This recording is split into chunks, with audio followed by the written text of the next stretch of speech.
जय झूलेलाल। जय झूलेलाल। जय झूलेलाल। अचो अचो साईं बियो।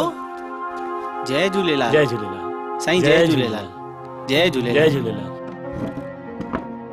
इहा असांजी खुशकिस्मती आहे जो सिंधी फिल्मुनि जा हेॾा वॾा प्रोड्यूसर डायरेक्टर असांजी ऑफिस में आया आहिनि। साईं तव्हांजी कलाकारी ऐं तव्हांजी सेवा ॾिसी करे असांजी पंचायत फ़ैसिलो कयो आहे ऐं तव्हांजो स्वागत कयो वञे ऐं तव्हांखे इनाम ॾिनो वञे। महिरबानी साईं जो तव्हां असांखे इन क़ाबिल सम्झो।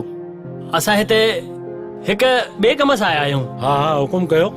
असांजी हिकु सिंधी फिल्म रिलीज़ थी आहे। असां चाहियूं था त तव्हांजी पंचायत असांजी हिन सिंधी फिल्म जो शो स्पॉन्सर करे।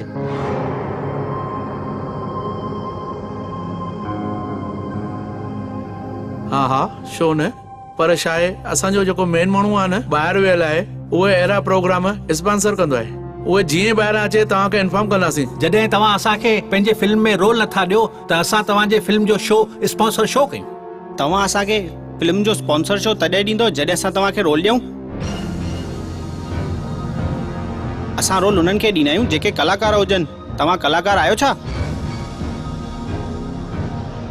हिकु त असां सिंधी ॿोलीअ खे वधाइण लाइ सिंधी पिक्चर ठाहियूं, ॿियो तव्हां चाहियो था त असां तव्हांजे अॻियां गिरगिरायूं।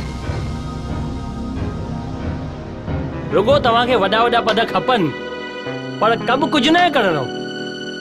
मंच ते बीह करे वॾे वाके सिंधी वधायो सिंधियत बचायो, ये होका ॾियण त घटि में घटि बंदि कयो।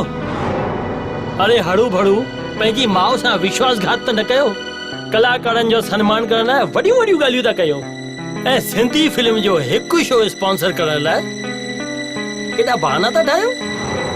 अरे न कयो शो स्पॉन्सर, पर घटि में घटि पंहिंजे पुठियां ईअं घुमायो त न। उथ हल हलो